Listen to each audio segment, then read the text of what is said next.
Hola, mi nombre es Priscila y el día de hoy vamos a hablar de un tema importante sobre los eicosanoides, hemostasia y coagulación. Comencemos. ¿Qué sabemos de los eicosanoides? Bueno, los eicosanoides son mediadores derivados de los ácidos grasos poliinsaturados de 20 carbonos, cuya función es muy amplia, pues actúan como reguladores intracelulares en los procesos inflamatorios y de respuesta inmune. Existen cientos de eicosanoides, pero son tres los más importantes, de los cuales tenemos a las prostaglandinas, a los tromboxanos y a los leucotrienos. Cuando existe una alteración en la membrana de ciertas células, los eicosanoides son activados por el ácido araquidónico, y este actúa como un jefe de bomberos, es decir, sale a la escena y provoca una cascada de transformaciones bioquímicas. Para obtener este tipo de eicosanoides, entra en acción la fosfolipasa, principalmente la fosfolipasa A2, que permite que el ácido araquidónico sea el sustrato de tres enzimas. En la vía de la ciclooxigenasa, la COX-1 y COX-2, de la cual obtenemos prostaglandinas, prostaciclinas y tromboxanos. En la vía de la lipoxigenasa, de la cual obtenemos leucotrienos, lipoxigenasas, lipoxinas. Y en la vía de la homoxigenasa, de la cual obtenemos epóxidos, siendo la más importante la vía de la ciclooxigenasa y la lipoxigenasa.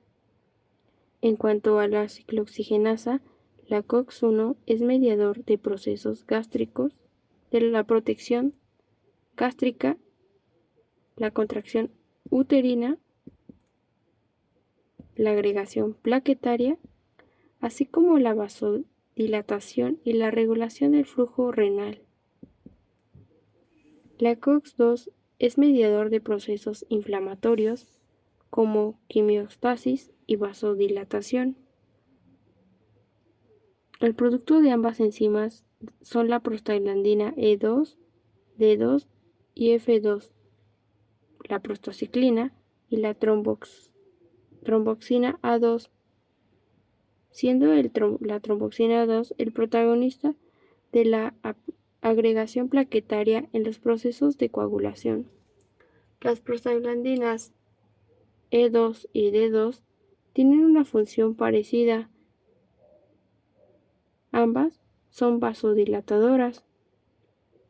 Sin embargo, las prostaglandinas D2 son muy conocidas por producir fiebre y dolor.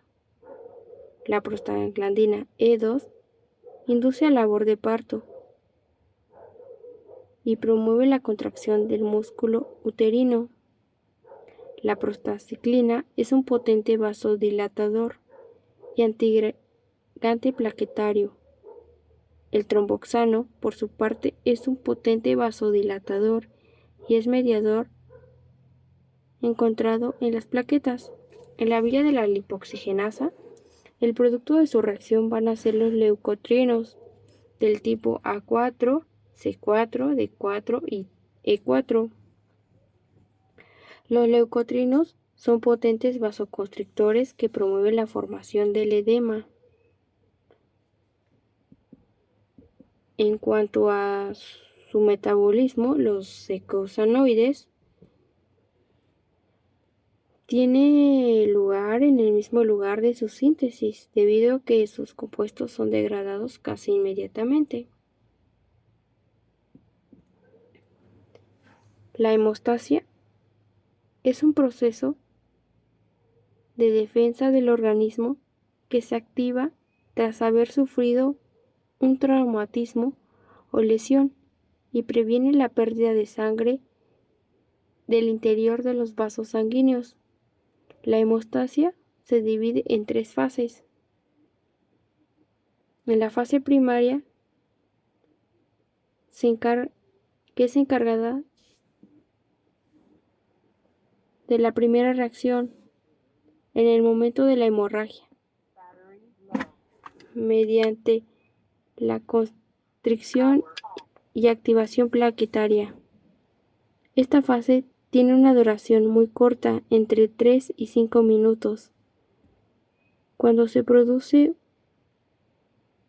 una lesión en un vaso sanguíneo, las plaquetas se activan, se adhieren al sitio de lesión y se libera el tromboxano A2,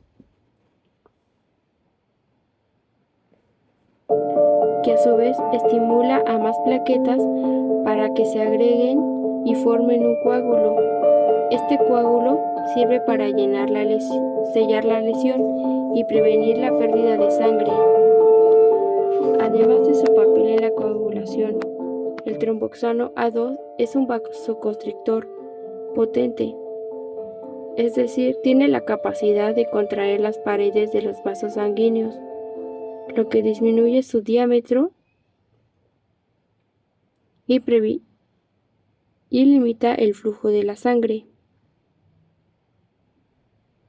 En la fase 2 de coagulación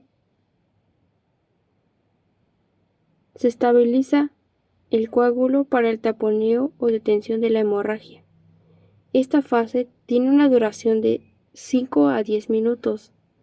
En esta fase se produce una serie de cascadas, cuya función será estabilizar una red de fibrina donde se asiente el coágulo, para que sea estable, de forma que atrape a aquellas células que tratan de escapar tras la rotura del vaso.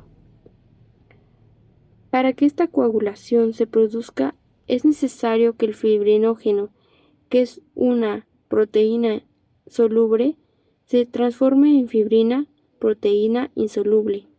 Este proceso se activa mediante una serie de reacciones en cascada mediadas por factores de coagulación. Dichos factores se encuentran inactivos en el torrente sanguíneo hasta su necesaria activación. Cuando son activados, se produce una cascada de reacciones. La coagulación tiene 2 vías: la vía intrínseca, que empieza con el factor 12, seguido del factor 11, 9 y 8.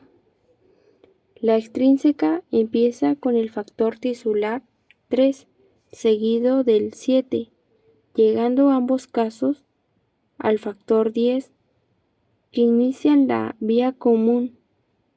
Cuando el factor 10 se activa, es capaz de transformar la trombina en trombobina, para que a su vez pueda transformar el fibrinógeno en fibrina,